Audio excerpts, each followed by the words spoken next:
Luar Gimana biasa kabarnya? memang ya, mama-mama. Iya. Ya, kabarnya lumayan berkeringat ya Jogja hari ini. Entah saya aja yang kepanasan karena sinyal susah atau bagaimana tadi. Agak gerah gitu rasanya. Oh Atau gitu karena ya. topiknya hot. Oh bisa juga sih karena topiknya hot. Kalau aku tuh memang sudah Iya hot kan? dari 2 hari yang lalu karena di sini memang benar-benar panas sekali. Jadi kalau di Batam Oh, tuh benar-benar 2 hari ini panas banget gitu. Terus kemudian hari ini ada thunderstorm ya, ada hujan. Jadi hari ini agak dingin, tapi karena pembahasannya sangat menggairahkan gitu kan ya, panas gitu ya ini ya. gitu ya. Ini kalau sampai aku ngebahas ini di rumah, pasti mama itu bilang, ih mak, bahasnya ngeri kali. Aku makan Bahasanya hot gitu ya. ya anaknya belum nikah dia udah ngebahas masalah selingkuh aja, dan gitu-gitu kan mama-mama. Makanya aku Iya yang kan? harus Mungkin ada cerita tentang perselingkuhan yang pernah kamu dengar atau mungkin pengalaman pribadi. aduh aku betulin tempat dudukku dulu ya. Aduh, Boleh, boleh.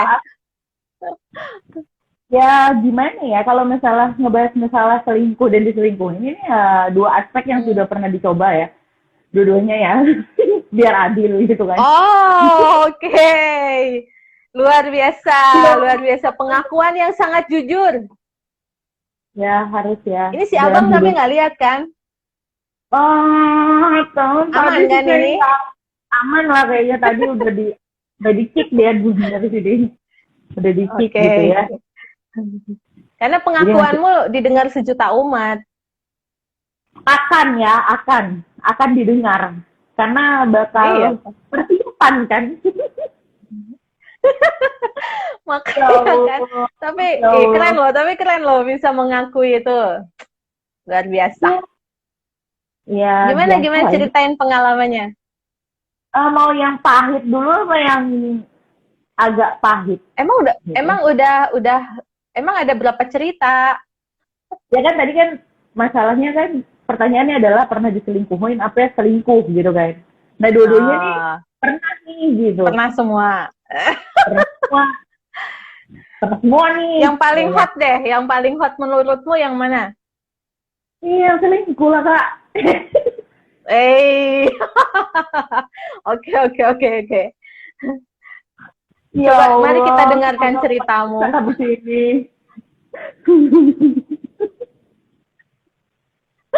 Ya Apa ampun. yang membuatmu memutuskan selingkuh waktu itu?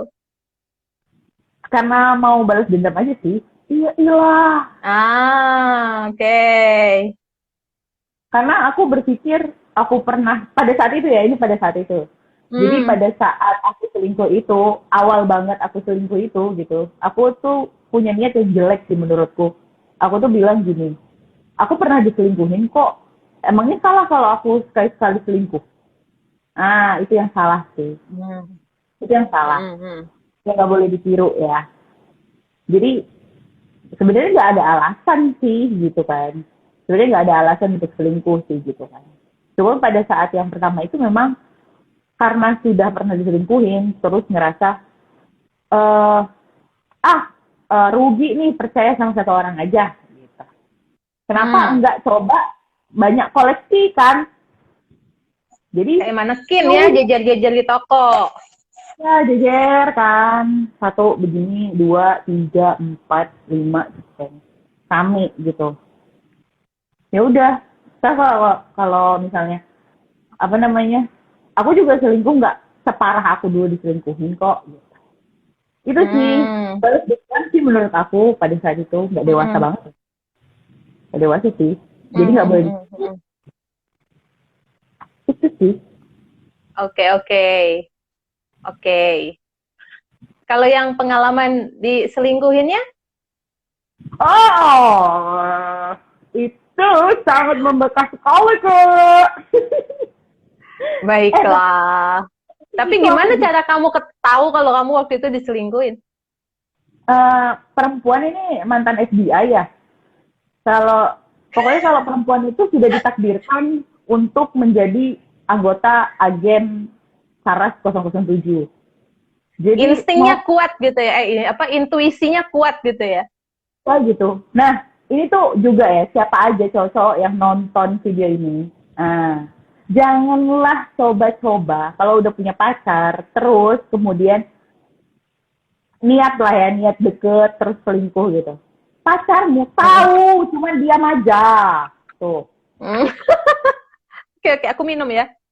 ya. Jadi kalau aku tuh dulu awalnya tuh insting ya, nggak tahu lah ya, tapi memang katanya perempuan itu punya insting yang kuat sih sama pasangan, katanya gitu. Nah, cuman memang Hmm. aku tahu pas diselingkuhin itu ya insting aja gitu, insting terus membangun agen-agen kecil untuk riset dan Hmm. penelitian apakah eh, kecurigaan ini benar gitu kan ya. Sampai Hmm. akhirnya udah membentuk tim intelijen, badan intelijen akan segera dibangun dan langsung menusuk. Charlie Angels gitu ya, Ya, membentuk langsung Charlie Angels. ya, setelah tahu nangis kan. Pedih, gigitin gorden di Ya, pojokan, matiin ini adalah salah, lampu. ini adalah salah satu kelemahan wanita ya. Wanita itu Hmm. pinter kali cari tahu. Tapi percayalah wanita, semakin kau mencari tahu, semakin sakit hatimu. Gitu. Betul. Terus Ya kamu Allah. kamu pilih yang mana nih, Wit? Pilih eh tahu tapi sakit gitu ya, atau pilih nggak tahu sama sekali? Sekarang aku milih gak tahu sama sekali. Mendingan gue nggak tahu kalau pasangan gue pernah selingkuh gitu, atau gue tahu dan bisa aku akhiri, atau pilih yang mana gitu. Kalau aku kan kalau aku memilih ya udahlah mending aku nggak tahu lah gitu. Udah, Oke. gue taunya nanti kalau udah tobat aja deh gitu. Ya udahlah, Hmm. udahlah. Gak usah tahu dulu, ya gak usah tahu deh. Dan kayak sekarang kan, misalnya, nah sekarang kan ngebangun relationship nih, ngebangun Hmm. ya pacaran gitu ya, pacaran. Hmm. Nah aku tuh sekarang lebih nggak mau tahu. Walaupun aku tahu Hmm. sih sebenarnya, misalnya, Hmm. Hmm. aku temen dia banyak, temen cewek ini juga banyak gitu. Terus lingkungan dia memungkinkan banget lah buat selingkuh. Kayak Tapi gitu kan tuh. kalau cuman temen kan nggak apa-apa. Iya, kalau temen sih oke okay, gitu. Tapi kita tahu lah Hmm. lingkungannya ya, lingkungannya tuh kan ya, yang harus ketemu cewek lah atau apa, kayak gitu gitulah, gitu kan ya. Potensi ya.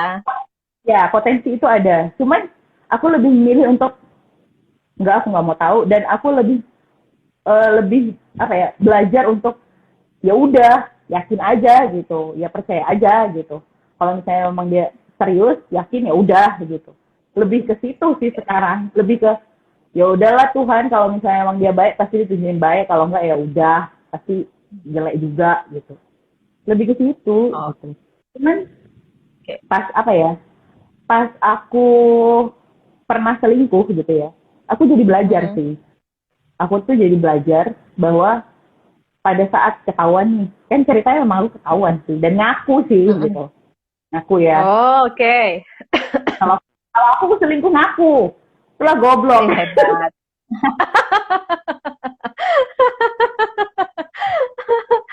Aduh, udah Oke. selingkuh, ngaku lagi kan, ngaku, aku ngaku terus ya jahat sih. Pas di situ aku ngerasa aku orang yang paling jahat banget. Karena menurut aku orang itu nggak salah sama aku gitu. Orang itu nggak salah sama aku. Terus Mm-mm. aku bohongin kepercayaannya dia gitu kan ya. Aku ngancurin Hmm. kepercayaan dia. Dan sampai hari ini tuh kami masih temenan gitu. Kami sampai hari Hmm. ini masih teman. Dan Itu gak itu enaknya. sama si ini berarti orang ketiga ya kamu masih temenannya. Bukan sama Hmm, mantan yang kamu selingkuhin itu kan. Karena kan kalau tadi kamu cerita mantanmu itu kan duluan selingkuh, makanya kamu terus balas dendam kan. ya. Nah, Oke. nggak enaknya adalah ya dia udah nggak percaya lagi sama aku gitu. Jadi setiap misalnya aku tuh ngapain gitu kan ya, misalnya aku sorry ya aku nggak bisa balas nih tadi sibuk banget gini gini gini gini. Nah itu pasti dia udah nggak terima alasan kayak gitu lagi gitu. Nggak aku Hmm. tahu kok. Nah itu tuh lebih ke sensitif lagi jadinya. Istilahnya dia lebih sensitif sih Mm-mm. jadinya dan nggak percaya aja dengan apa yang aku omongin gitu. Hmm. Jadi itu sih, dan nyesel sih. Aku sih nyesel. Istilahnya pada saat selingkuh itu aku ngerasa nyesel. satu aku kehilangan orang yang memang benar-benar baik, yang memang benar-benar percaya sama aku gitu. Karena posisinya dia adalah orang yang cukup, ya bukan cukup sih, orang yang salah satu orang yang ngebantu aku di saat aku terpuruk dulu diselingkuhin kan gitu. Terus dia kena imbasnya, padahal dia nggak tahu apa-apa. Yang paling aku ingat sampai sekarang itu adalah pada saat aku ngaku, dia ngomong, salah aku tuh apa sampai aku ditempatkan di posisi yang seperti ini. Itu di situ aku ngerasa, aduh, salah sih aku, salah banget. Iya, iya, iya. Begitulah. Oke. Kehidupan. Oke, thank you untuk cerita yang luar biasa ya. Paket komplit. Jadi pernah diselingkuhin, lalu balas dendam, menyelingkuhi gitu ya. Nanti kita akan lihat sih, kan di sini aku akan jelaskan beberapa tipe jenis-jenis perselingkuhan gitu kan. Nah, nanti mungkin Widya bisa cerita juga atau sharing kira-kira yang pernah kamu lakukan itu atau yang pernah mantanmu lakukan itu kira-kira masuk ke tipe perselingkuhan jenis apa tuh kan gitu. Oke, bisa. Ada pertanyaan nggak? Ada titipan pertanyaan nggak sebelum aku jelasin apa sih sebenarnya perselingkuhan tuh batasannya di mana gitu? Dikatakan selingkuh atau tidak selingkuh itu? Nah, itu salah satu pertanyaan yang kemarin ditanyain sih sama beberapa teman aku. Jadi batasan selingkuh itu tidak abu-abu gitu loh, abu-abu. Ada yang bilang itu gini, aduh aku cuma ngechat aja kok gitu. Menurut aku tuh biasa gitu. Nah, tapi temanku ada juga yang berpendapat tiap hari ya enggak, ya masa itu gak selingkuh sih, lu ngechat tapi lu ngajak jalan gini gitu, ya itu sih udah selingkuh sih namanya. Enggak ya, kan aja aku dikatain selingkuh. Enggak kok, aku gak selingkuh. Coba. Oke. Kalau menurut si cowoknya nih, dia selalu bilang, enggak kok aku gak selingkuh, kan aku juga ngechat yang lain-lain gitu kan ya. Nah, tapi menurut cewek, enggak, lu kayak gitu udah selingkuh sih gitu. Nah, batasan selingkuh itu selalu abu-abu sih gitu. Terus kemudian ada juga yang nitip pertanyaan, kira-kira bisa sembuh dari rasa diselingkuhin tuh kayak gimana? Nah, ada kan luka batin akibat diselingkuhin gitu ya? Nah, itu tuh. Ada nggak cara ngobatin luka batin karena diselingkuhin gitu? Karena memang benar sih, selingkuhin tuh apalagi kalau misalnya lu percaya banget sama orang, sama pasangan lu, terus tiba-tiba lu dikecewain terus dengan cara kayak gitu, ya pasti sakit banget sih gitu. Aku aja sampai ke Thailand pada saat itu ya. Oh, tahun itu. Oke. Di masa-masa itu rupanya. Baiklah. Sebelum itu kan sempat nge-gym dulu. Nah, ini bisa sih. Nge-gym dulu kan, habis nge-gym. Oh iya, aku inget itu. Ya, aku ingat masa-masa itu. Oh, sebenarnya cerita di baliknya seperti itu rupanya. Iya. Untung aja ya kan, abang-abang di Thailand itu nggak jadi korban aku, ya kan. Kayaknya hampir kan. Semoga Amir nggak nonton ini ya. Iya. Oke, tadi kalau ada yang bertanya kan sebenarnya batasan dari perselingkuhan itu sebatas apa sih? Kalau cuma ngechat doang dan aku ngechatnya banyak gitu, itu nggak apa-apa kan gitu. Nah, sekarang ini aku rangkumkan dari berbagai ini ya, dari berbagai pertanyaan itu bikin aku ketawa. Nggak percaya loh. Baiklah. Ada ini nggak percaya, pernah aku nge-gym loh Pak, tolong. Oke. Aku lanjutin ya. Jadi tadi batasan sebenarnya mana sih yang sudah dikategorikan perselingkuhan dan mana yang belum gitu ya, atau yang masih oke, masih chatting wajar dan segala macamnya. Dari aku rangkumkan dari sekian banyak definisi tentang perselingkuhan itu ya, menurut teori-teori relationship gitu ya. Pertama, perselingkuhan itu identik dengan kebohongan. Itu yang pertama. Lalu yang kedua ada kecurangan gitu ya. Ada pelanggaran kesetiaan atau komitmen dengan pasangan utamanya. Jadi ada pelanggaran kesetiaan dan juga komitmen terhadap pasangan utama dengan cara jalan dengan orang lain gitu ya. Lalu yang ketiga, ini yang biasanya sudah sering gitu ya dibahas, tadi juga ada yang tanya juga, adanya pelanggaran rasa percaya gitu ya. Itu udah kategori perselingkuhan. Kemudian yang lebih dalam lagi, adanya hubungan seksual baik secara fisik maupun secara emosional selain dengan pasangan utamanya. Dan kalau pasangan utamanya ini tahu, pasangan utamanya jelas tidak akan setuju dan juga tidak akan menerima, ya pasti dia akan marah, berakhir dengan putus atau perceraian. Nah, itu sudah kategori perselingkuhan. Jadi ketika ada kebohongan, ada kecurangan, ada pelanggaran kesetiaan, jadi ada aktivitas yang melambangkan atau mencerminkan satu pelanggaran kesetiaan, atau mungkin aktivitas atau kegiatan atau perilaku yang melanggar kepercayaan pasangan utama, yang dilakukan di belakang, ya jelas ya, namanya perselingkuhan di belakang pasangan utama, maka itu sudah kategori perselingkuhan. Even itu belum masuk hubungan seks. Jadi banyak kan orang bilangnya gini ya, kayak tadi yang Widya bilang, aku cuma chatting aja kok gitu, chatting aja, aku nggak selingkuh lah gitu kan, aku cuma chatting doang gitu. Karena mungkin asumsinya kalau belum sampai hubungan seksual itu belum selingkuh gitu. Padahal kalau kita merujuk pada definisinya tadi, ketika chatting doang, tetapi dilakukan secara diam-diam di belakang pasangan utama, dilakukan dengan cara membohongi pasangan utama, dilakukan dengan ada melanggar kepercayaan pasangan utama, itu kan sudah kategori perselingkuhan sebenarnya. Jadi batasannya sebenarnya sangat jelas di sini. Jadi kalau biasanya kan pasangan itu ya, kita ada komitmen. Orang menikah atau kalau menikah itu biasanya sudah ada ditentuin tuh visi misinya dalam pernikahan ini apa gitu ya. Aku harus bagaimana, kamu bagaimana. Biasanya nanti membuat satu undang-undang tersendiri dalam sebuah rumah tangga misalnya. Sehingga undang-undang itu nggak boleh dilanggar nih, baik oleh si istri maupun oleh si suami. Begitu juga ketika orang berpacaran kan gitu ya. Ketika orang berpacaran kan ada satu komitmen bersama yang dibangun kan gitu ya, misalnya harus ada keterbukaan misalnya, atau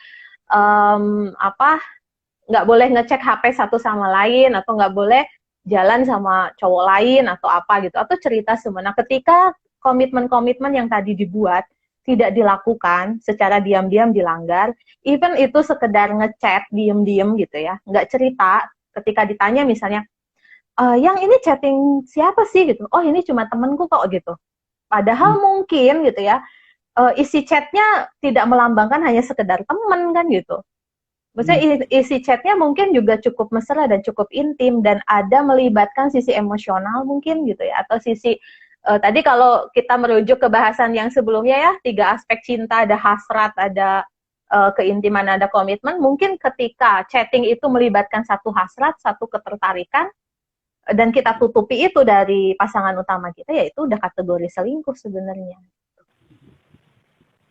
Iya sih, jadi bener banget. Jelas ya, jelas ya batasannya ya. Kalau misalnya contohnya gini doang ya,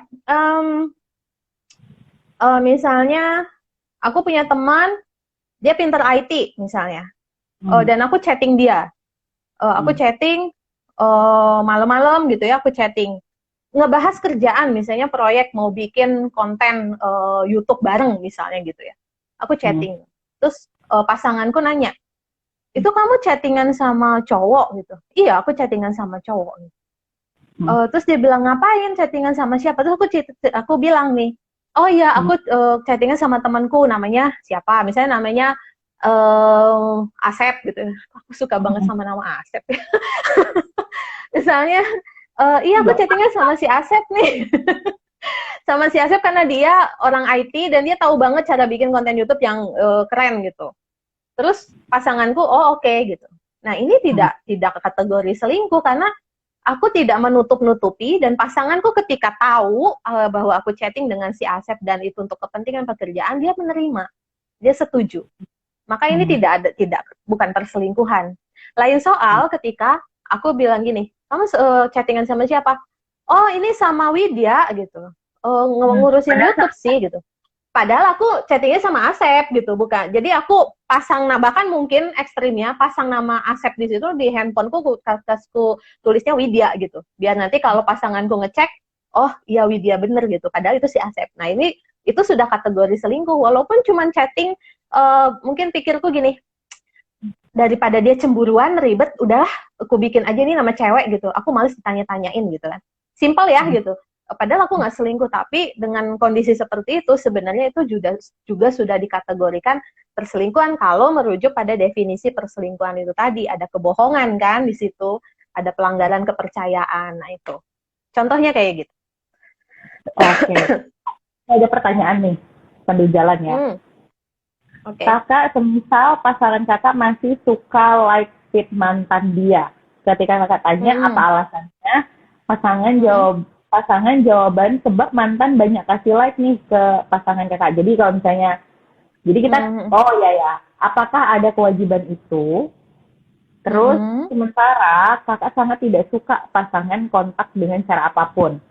Mantannya bilang masih sayang, tapi tetap pasangan kakak pernah kasih jawaban padanya jika sudah punya kakak. Nah, itu bisa masuk selingkuh atau enggak? Oke. Berarti posisinya adalah udah pacaran nih, terus ternyata pacar aku itu suka nge-like-in mantan postingan mantannya dia, gitu ya. Nah, dan mantannya dia itu udah pernah juga ngomong sama pacar aku kalau misalnya dia masih sayang, gitu ya, dia masih sayang. Nah, cuman si pacar aku ngomong, aduh, aku udah punya Widya nih, gitu. Nah, itu termasuk selingkuh atau enggak? Kok mirip kalian? Hampir mirip ya ceritanya. Hampir mirip. Sama siapa? Cerita. Sama aku lah. Oh, oke. Berarti kan posisinya kamu tahu toh kalau pacarmu itu nge-like feed mantan kan? Jadi kamu posisinya tahu kalau pacarmu nge-like feed mantannya. Ya kan, posisinya tahu. Nah, tadi kan dibilang, aku sebenarnya nggak suka kalau pasanganku masih berhubungan dengan mantannya gitu kan. Nah, apakah ini sudah dikomunikasikan belum secara terbuka sama pasanganmu? Sudah disampaikan belum? Iya, maksudnya diomongin dulu gitu. Misalnya gini, yang kamu ngapain sih nge-like feed-nya dia gitu. Terus pacarmu jujur nih kan bilang, oh iya soalnya dia masih suka nge-like juga gitu, jadi ya sekedar berbuat baik aja sih gitu. Nah, kalau kamunya diem, ya mungkin si pacarmu menganggap itu bukan sesuatu masalah, toh kamu diem aja reaksinya gitu. Tapi kalau kamu bilang, bisa nggak yang dihentikan kebiasaan itu karena aku terganggu misalnya gitu ya. Karena apalagi sudah ada data yang menunjukkan bahwa mantanmu itu masih sayang dengan kamu gitu. Nah, ini nanti akan bahaya bagi hubungan kita gitu. Karena ada, mungkin kamunya nggak apa-apa, tapi mantanmu kan masih sayang. Datanya gitu kan tadi bilangnya udah ada data kan, bukan asumsi kamu lagi, tetapi sudah ada data bahwa mantannya masih sayang gitu. Nah, ketika disampaikan keberatanmu ini pada pacarmu, coba dilihat reaksi pacarmu seperti apa. Sekali lagi, kalau perselingkuhan itu jika dilakukan di belakang secara diam-diam, dengan kebohongan, dengan ditutup-tutupin, nah itu sudah satu perselingkuhan ya. Tapi kalau masih jujur-jujuran dan dia masih belak-belakan terbuka gitu, ya mungkin memang pacarmu ya belum tentu gitu ya, belum tentu dia suka sama mantannya gitu. Toh dia jujur kan sama kamu gitu. Itu belum tentu sih perselingkuhan, tergantung nanti dikomunikasiin aja motifnya apa gitu. Nah, sudah dikomunikasikan, tapi alasannya karena kewajiban akun like gitu. Mungkin bisa dibicarain lagi kali ya, karena benar sih Mbak, kalau aku dulu ada beberapa fase gitu. Jadi pada saat aku tahu nih ada gelagat-gelagat kayaknya kok mereka intens gitu ya, mantan ini gitu kan. Aku tuh udah punya beberapa fase gitu. Jadi gue bilang, ya liatin dulu nih, aku tanyain dulu, kenapa sih kamu masih, pada saat itu belum ada komen-komen FB ya, ini berdasarkan pengalaman aku pribadi. Jadi dulu komen-komen di IG gitu ya, jadi sering tuh chat-chatan lewat SMS gitu kan. Jadi kok masih sering berhubungan sih dengan mantan? Iya nih, alasannya dulu tuh nggak ada kok, cuman temenan aja gitu, nggak ada hubungan apa-apa gitu. Oke, terus deh kayak gitu, aku biarin tuh, aku percaya gitu kan, istilahnya aku percaya. Jikalau memang tidak ada hal yang semakin intens gitu ya, ya berarti dia nggak ada hubungan lebih sih menurut aku gitu. Nah, jadi kalau misalnya setelah dikomunikasikan, terus aku bilang aku agak keberatan nih, kamu sering-sering chatting sama mantanmu. Terus kalau misalnya dia udah mulai chat, boleh nggak aku baca chatnya gitu kan? Nah, dia masih ngasih kan. Terus ya udah, oh berarti aman-aman aja gitu. Tapi kalau misalnya gelagat-gelagatnya udah mulai, ternyata ada beberapa chat yang dihapus gitu misalnya kan. Terus kita nggak mau dia nggak mau ngasih tahu gitu kan ya, alasannya nggak ada, dia cuma gini aja kok gitu kan. Istilahnya juga ada rasa ketidakterbukaan. Pasti kita ngerasa sih pasangan itu terbuka sama kita tuh, pasti kita ngerasa gitu. Baik cowok maupun cewek sih gitu ya. Apalagi kalau cewek kalau bohong tuh pasti kelihatan sih gitu. Nah, jadi komunikasi itu penting sih untuk melakukan beberapa kali konfirmasi. Cross check, ya betul. Jadi setiap kita ngerasa nggak nyaman nih sama hubungan, terus kita ngerasa, aduh, mereka hubungannya sampai mana ya? Dan memang sih mantan itu memang apa ya? Bukan punya pengaruh buruk sih. Juga sesuatu yang sensitif gitu ya. Mantan itu kayak gimana ya? Yang penting itu dikomunikasikan. Ada juga kan model memang dia temenan baik dengan mantan tuh ada ya. Ada yang sampai lah gitu kan. Terus mantannya kenal sama si pacarnya sekarang atau suaminya atau istrinya gitu kan ya.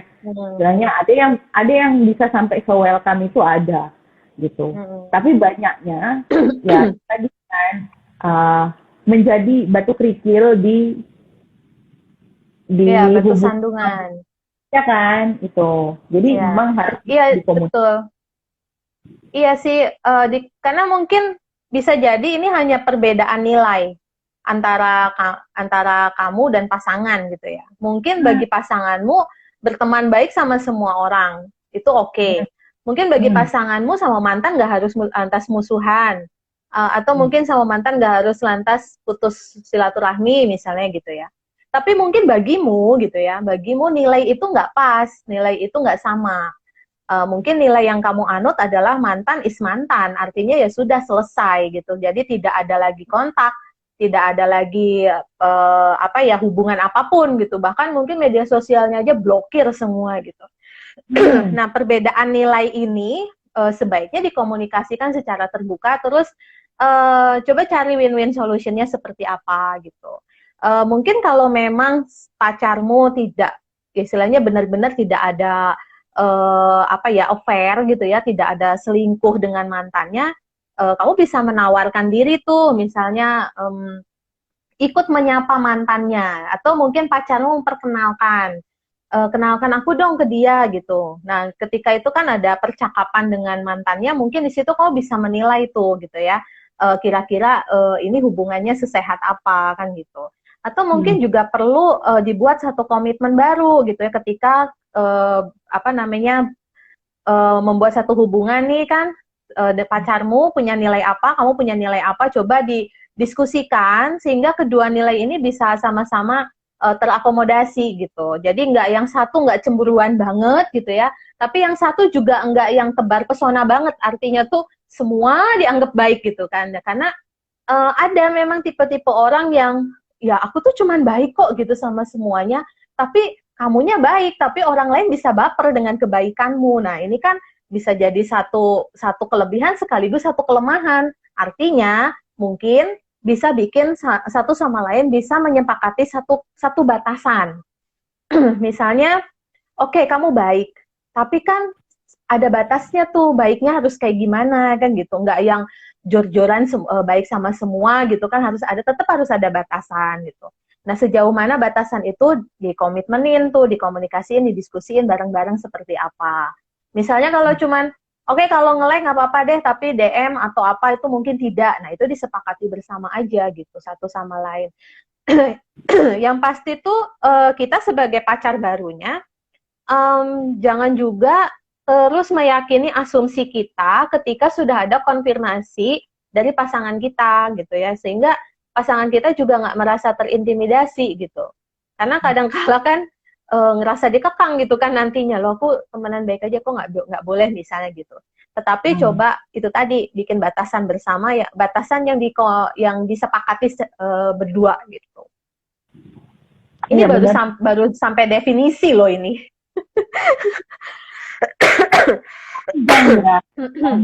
Udah sampai terbatuk-batuk loh. Iya loh. Mending jadi batu permata kan Kak, maunya jadi batu sandungan. Batu sandungan. Ya semoga jadi batu permata dan jadi batu sandungan lah ya. Ya karena memang selingkuh itu ada lagunya, selingkuh itu indah. Kalau otak dia lah. Ya, selingkuh itu indah di awalnya doang. Iya beneran. Indahnya itu kan sebenarnya lebih ke ini sih, apa sih? Semu, aku bilang semu. Indahnya itu semu. Semu banget, iya sih. Jadi, aduh, kalau membahas masalah perselingkuhan dan selingkuh ini, memang banget ya. Bagaimana cara membuktikan bahwa seorang tetap sayang terhadap pasangannya walaupun tidak sedang bersama? Ini pertanyaannya berat loh Kak. LDR-an gitu ya. Aduh. Ya diekspresikan aja. Cara membuktikan bahwa seseorang itu sayang ya tentu dengan ekspresi. Jadi kalau misalnya sayang sama pasangan, ya diekspresikan rasa sayangnya, rasa cintanya. Nah, ekspresinya itu kan tidak harus selalu dalam bentuk kehadiran. Misalkan tadi ya, karena tidak sedang bersama. Bisa juga dalam bentuk kepedulian, mungkin dengan chatting gitu ya. Bisa juga dengan perhatian-perhatian yang lain. Nggak cuma chatting aja, bisa mengirim. Kemarin kan kita sudah bahas ya, ada bahasa cinta itu kan ya, bisa memberikan hadiah gitu kan, bisa juga memberi kejutan, surprise gitu, atau telepon gitu ya, video call. Yang pasti tidak sungkan untuk mengatakan ya aku sayang kamu gitu, dikatakan juga gitu. Jadi tidak hanya bentuk perilakunya, tetapi juga diungkapkan dengan kata-kata juga gitu. Tapi juga tidak lebay juga gitu ya.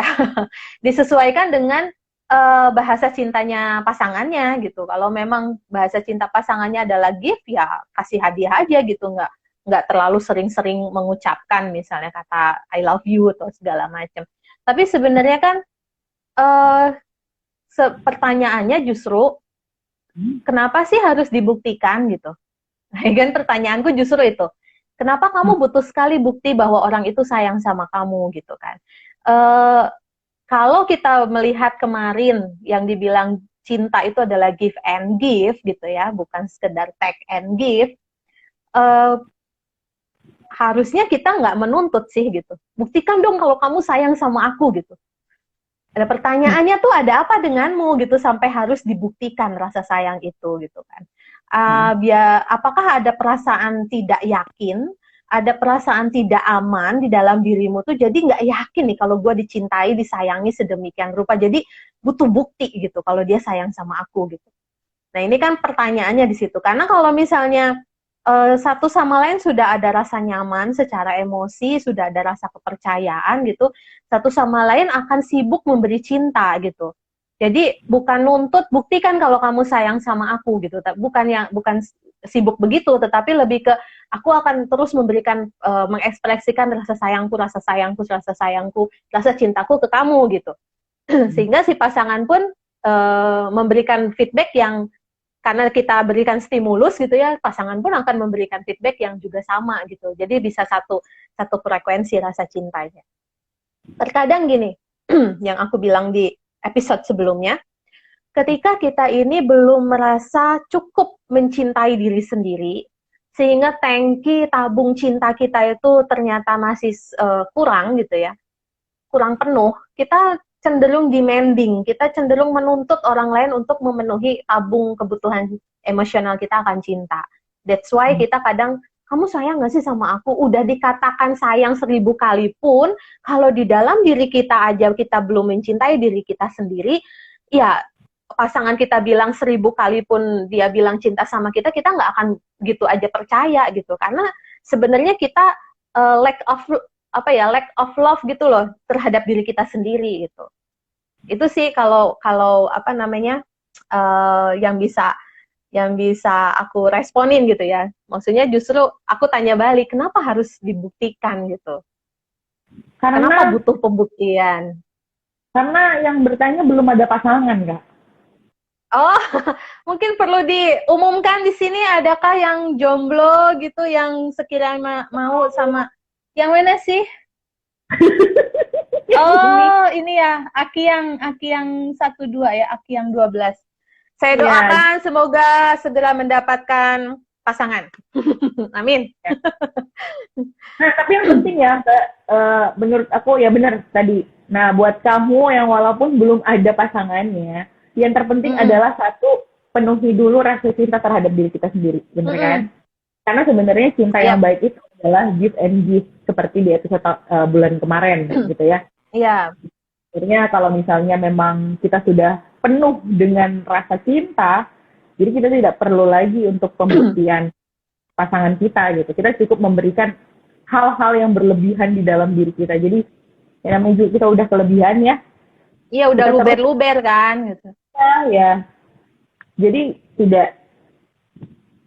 tidak kekurangan, tidak merasa kekurangan. Iya. Malah gitu. Sibuk memberi. Terus kita tuh cintanya dari mana? Nah, yang aku ingat dari Mbak Elin gitu ya, kalau dulu gitu ya, zaman-zaman aku masih kuliah alay gitu. Terus kalau kita kayak gitu, kita harus ngasih cinta terus kita cintanya dari mana? Dari Tuhan. Nah, itu dia. Itu udah pembahasannya udah lebih apa ya?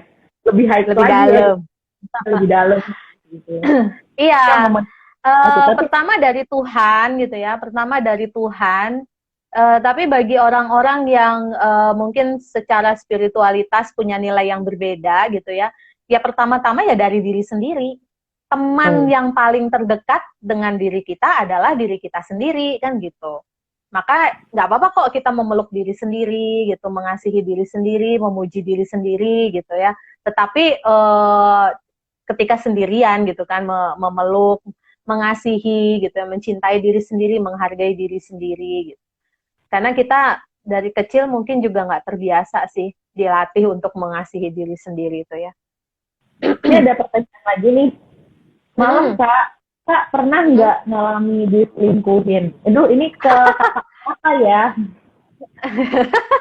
Kalau Widya tadi udah dijawab di awal ya gitu kan, telat berarti masuknya gitu kan.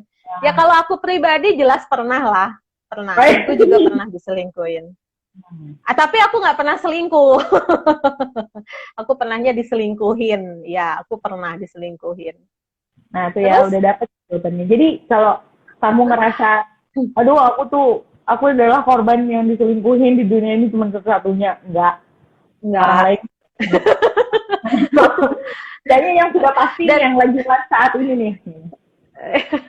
Dan pelaku perselingkuhan itu nggak selalu laki-laki sih sebenarnya. Perempuan pun banyak yang melakukan itu. Benar sekali. Kan? Nah, kalau nggak ada kalau nggak ada pertanyaan lagi, mungkin lanjut ke jenis-jenis perselingkuhan atau gimana? Belum, kita tuh belum tahu sebenarnya. Kalau tadi kan kalau aku tadi udah bukan ngebahas sih, aku tadi di awal udah sharing bahwa ada beberapa penyebab yang membuat aku selingkuh kan gitu. Tapi sebenarnya kalau dari perspektif psikologi nih, sebenarnya tuh faktor-faktor apa aja sih yang mendorong terjadinya selingkuh itu, Mbak Cista? Oh, oke. eh Banyak sih ya, banyak.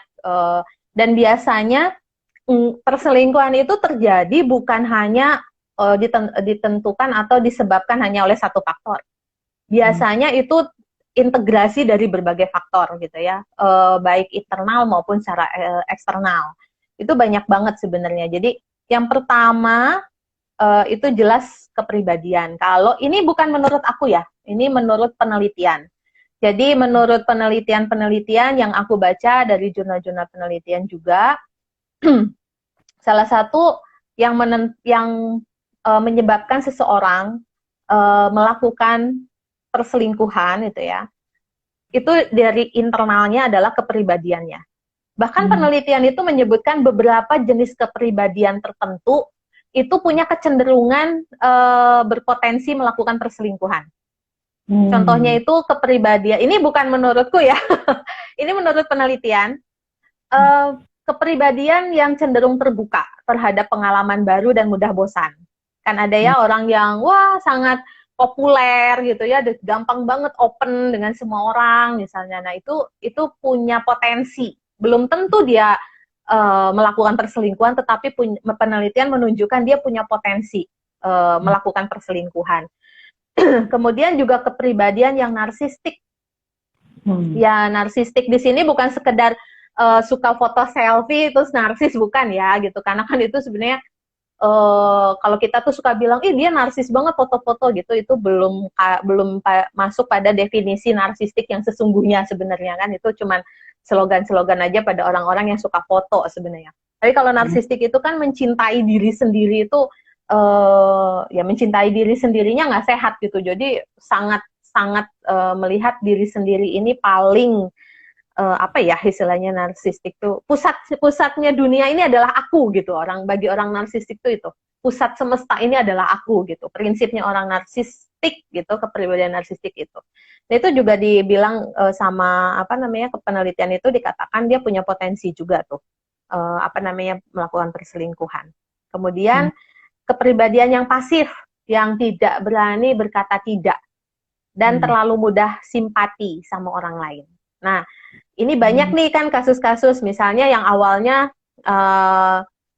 apa namanya awalnya cuma minta tolong, misalnya pulang kemalaman, temen cewek gitu kan, pulangnya kemalaman dari kampus, terus apa namanya bilang, aku minta tolong dong diantar ke kosanku gitu, soalnya aku nggak ada kendaraan dan ini udah malam. Mungkin itu sebenarnya masih bisa sih dia pakai Grab gitu, misal gitu ya. Tapi ya udahlah karena kasihan ya udah aku anterin gitu. Sekali mungkin nggak apa-apa, tapi terus begitu dan dia nggak bisa menolak, selalu nggak bisa menolak, dan akhirnya ya gampang iba, gampang simpati, itu juga berpeluang dia jatuh dalam perselingkuhan gitu. Kepribadian, jadi ada yang kepribadian terbuka, narsistik, pasif gitu ya, apa namanya mudah simpati gitu. Jadi nggak ada batasan gitu loh. Jadi ingat ya gitu, berbuat baik itu sangat baik, tetapi segala sesuatu ada batasannya. Ketika sudah terlalu itu ya, ada kata terlalu, maka itu jatuhnya nggak sehat dan biasanya ya jadi masalah gitu kan. Kemudian juga orang dengan kepribadian pengendalian dirinya rendah, regulasi emosinya rendah gitu ya, atau kepribadiannya belum matang, itu juga bisa pengaruh juga gitu ke apa namanya ke potensi melakukan perselingkuhan itu. Itu baru satu dari sisi kepribadian doang. Terus yang kedua, kalau menurut penelitian itu ada kaitannya dengan hubungan dia dengan orang tua waktu kecil. Jadi kelekatan antara dia dengan ibunya, kelekatan dia dengan ayahnya, itu juga bisa mempengaruhi cara dia nanti berhubungan dengan orang lain. Jadi ada salah satu, kan sebenarnya anak usia kecil itu ya, masih dari bayi sampai 5 tahun sampai anak-anak itu kan membangun kelekatan kan sebenarnya, membangun kelekatan antara anak dengan orang tua, antara anak dengan ibu, dengan ayah. Nah, ketika kelekatan itu kan jenis-jenisnya banyak. Next time kita bahas. Nah, ketika si individu ini mendapatkan kelekatan yang cenderung tidak istilahnya tidak aman gitu ya. Jadi dia ada satu kelekatan yang membuat dia tuh memiliki pandangan negatif terhadap dirinya sendiri, tetapi dia memandang sangat positif terhadap hubungan. Jadi dia tuh sangat tergantung pada hubungan, gitu, pada satu hubungan. Jadi harus berhubungan sama dia, hubungan dengan orang lain itu sesuatu yang sangat ya dia bergantung banget. Kalau nggak berhubungan sama orang lain dia nggak bisa gitu. Karena dia melihat dirinya tuh sedemikian negatif gitu loh. Ngelihat dirinya negatif tapi melihat orang lain itu sangat positif. Sehingga dia sangat bergantung hubungan dengan orang lain. Nah, jenis kelekatan ini membuat menurut penelitian itu berpotensi juga membuat orang itu berselingkuh. That's why kalau teori ini mengatakan that's why ada orang yang selingkuh itu bisa berkali-kali gitu. Karena ya hubungan itu sedemikian penting buat dia. Ketika hubungan itu membuat dia aman karena dia melihat dirinya sangat negatif gitu. Jadi ini jadi pola. Jadi parenting itu sangat penting banget kan ya gitu. Jadi ini bisa pengaruhnya sampai ke nanti-nanti gitu loh. Cara orang ini menjalani hidup. Itu ada dibilangnya hubungan pola pengasuhan dari orang tuanya waktu kecil seperti apa itu sangat mempengaruhi dia untuk kembali untuk membuat hubungan dengan orang lain. Itu udah 2 ya. Tadi kepribadian, kemudian kelekatan. Terus ya kondisi emosi yang tidak stabil itu juga tadi sudah dijelaskan ya. Sama ketidakmampuan dia menyesuaikan diri gitu. Jadi ketidakmampuan dia menyesuaikan diri ini biasanya cenderung misalnya ada masalah nih ya, ada masalah gitu. Karena dia nggak bisa menyesuaikan diri dengan masalah tersebut, nggak bisa juga menyesuaikan diri untuk mengatasi masalah tersebut, dia cenderung lari. Ya, biasanya larinya yaitu bisa ke perselingkuhan. Contohnya misalnya gini, satu rumah tangga, ada masalah. Masalahnya tuh misal baru punya anak nih, kan namanya baru punya anak pertama misalnya ya, dan masih kecil gitu, nggak ada babysitter misalnya gitu ya, benar-benar diurus sendiri. Kan wajar ya kalau kondisi si istrinya menjadi cepat capek gitu, terus semua perhatian di rumah kan kepada si bayi ini kan gitu, yang masih perlu dirawat dan segala macam. Lalu si suaminya ini mungkin merasa jenuh, merasa sepi, merasa kayak diabaikan, nggak dipedulikan gitu, karena semua orang memperhatikan bayinya gitu. Sehingga dia tuh ngerasa ini sebenarnya masalah nih gitu, masalah hubungan dengan istrinya yang udah mulai jarang ngobrol misalnya gitu ya. Sebenarnya kan dia bisa komunikasikan itu dengan pasangannya, tetapi karena dia tidak mampu menyesuaikan diri, terus dia lari keluar. Mungkin lebih awalnya ya udahlah hangout bareng sama teman-teman ceweknya di kantor, di kampus atau apalah gitu ya, untuk menghilangkan kejenuhan di rumah itu tadi. Akhirnya ya bisa kepleset ke perselingkuhan gitu. Jadi lebih ke ketidakmampuan dia untuk menyesuaikan diri. Atau mungkin kalau dalam hal pacaran misalnya LDR gitu ya, ada masalahnya sinyal susah gitu kan, jarang ketemu gitu, sekali ketemu waktunya nggak pas semua. Ini kan sebenarnya masalah dan dia langsung ngerasa kayak, aku kayak nggak dipeduliin sih, aku ngerasa merasa diabaikan sih. Tapi dia tidak mampu mengolah masalah itu dengan mengkomunikasikan mungkin dengan pasangannya. Dia nggak mampu, jadi dia cenderung, udahlah daripada gue pusing, gue lari main kayak sama siapa gitu ya, hangout sama siapa. Tahu-taunya karena terus berlari di luar sana jauh lebih nyaman, ada sosok perempuan lain atau sosok laki-laki lain yang memberikan dia perhatian lebih, dia bisa memberikan tempat pelarian yang lebih enak, ya udah akhirnya dia bisa kepleset tuh ke dalam perselingkuhan gitu. Banyak sih. Ada lagi ini kalau ini ada pertanyaan sih sedikit. Kalau dari pertanyaan dulu deh. Kalau dari segi materi itu bisa nggak menjadi salah satu faktor penyebab selingkuh? Nah ini baru aku mau bahas itu. Iya, pas banget berarti, pas banget.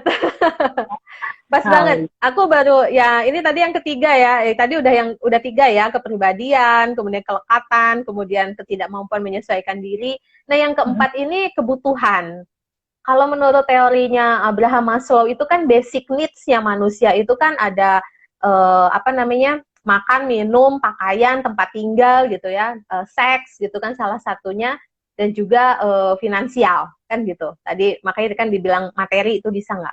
Nah, ketika basic needs ini tidak terpenuhi gitu ya dari pasangan utamanya, insting manusia itu kan mencari pemenuhan akan kebutuhan yang dia belum punya gitu.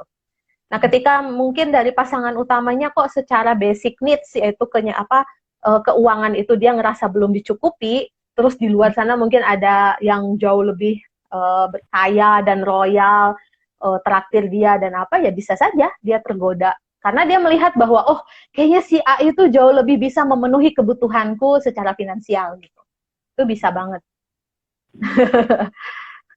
Itu iya, jadi itu teorinya Abraham Maslow, yaitu kebutuhan basic needs. Jadi makanya penting nih kita itu untuk bisa memenuhi basic needs pertama dulu gitu ya. Bukan berarti secara melimpah-limpah sih gitu. Sebenarnya cukup. Nah, cukup, enough is enough sih sebenarnya kan gitu. Oke. Itu balik ke karakter pribadi. Nah, sebelum kita lanjut nih tinggal 10 detik lagi. Jadi kita akan next live-nya ya gitu. Kita masih oke. Sesi kedua. Kita sampai 10 sesi kok malam ini, tenang aja. Sampai jam 5 pagi. Soalnya mamaku lagi arem-arem sampai pagi. Iya, mama mau dong arem-aremnya gitu. Oke, kita lanjutkan ya ke apa namanya? Suaranya bergema nggak? Bentar, sebentar. Halo? Halo? Kok suaranya nggak masuk sini ya? Bentar. Halo? Suaranya ya ada gemaknya sedikit. Sekarang masih bergema? Sekarang udah enggak? Ya. Karena tadi kesentuh. Jadi sensi ya. Begitu. Ya, kita lanjutin. Jadi, masih kita lanjutin lagi. Karena kayaknya masih ada lagi nggak sih faktor penyebabnya, Mbak Sista? Tadi udah 4. Iya, masih. Masih yang internal ya, internal itu. Tadi sudah ada kepribadian, kelekatan, ya pola asuh dengan orang tua waktu kecil, ketidakmampuan menyesuaikan diri, kemudian juga ada kebutuhan yang tidak terpenuhi gitu ya di dalam dirinya. Kemudian juga adanya pandangan yang tidak realistis terhadap cinta ataupun hubungan romantis. Jadi mungkin dia memiliki satu harapan cinta itu harus yang benar-benar romantis gitu dari A sampai Z gitu, atau mungkin tidak realistis secara fantasi juga bisa ya. Mungkin terlalu sering nonton film-film pornografi misalnya ya, melihat sosok perempuan yang sedemikian rupa seksinya, laki-laki sedemikian rupa seksinya, sehingga dia punya daya tarik fisik yang juga sebenarnya ekspektasinya dia yang tidak realistis juga gitu kan. Jadi mungkin ketika hubungan seks harus yang seperti apa gitu ya, dia punya ekspektasinya harus sedemikian rupa, kemudian treatmentnya misalnya dia harus diperlakukan seperti tuan putri misalnya gitu ya, atau suaminya atau pacarnya tuh harus selalu romantis, harus selalu kasih hadiah. Ini kan nggak realistis gitu loh. Jadi dia punya harapan, ekspektasi ataupun pandangan terhadap cinta yang tidak realistis. Nah, itu juga bisa membuat dia terpleset ke memutuskan untuk berselingkuh, karena biasanya debar-debar gitu ya, jadi pusat perhatian di PDKT-in itu kan awal-awal mau pacaran kan gitu. Setelah pacaran itu kan lebih ke hubungan yang lebih tenang, lebih matang gitu kan, lebih casual gitu ya, berjalan seiring waktu. Uh,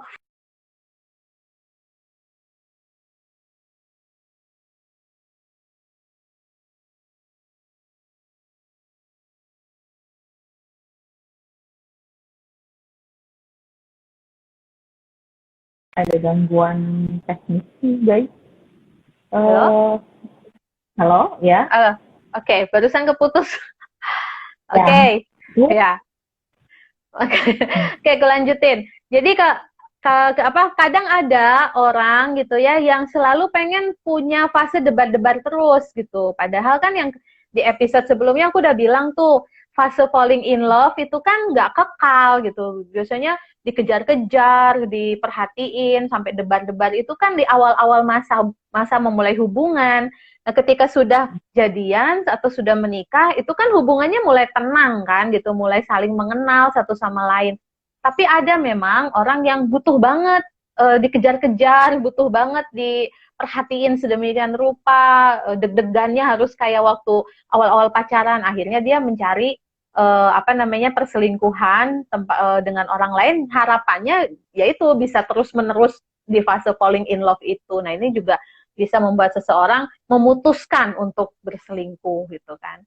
Kemudian juga tadi daya tarik fisik ya jelas kan mungkin juga banyak tuh yang kalau cari mamah muda cari mamah muda atau papah muda gitu ya, itu bisa juga sih, tapi biasanya dikarenakan mungkin ekspektasi, dia punya ekspektasi gitu, jadi dia nggak puas, dia ngerasa ekspektasinya dia tidak terpenuhi dari pasangan utamanya. Ini nggak selalu tentang seks, tapi juga bisa visualisasi kayak gitu.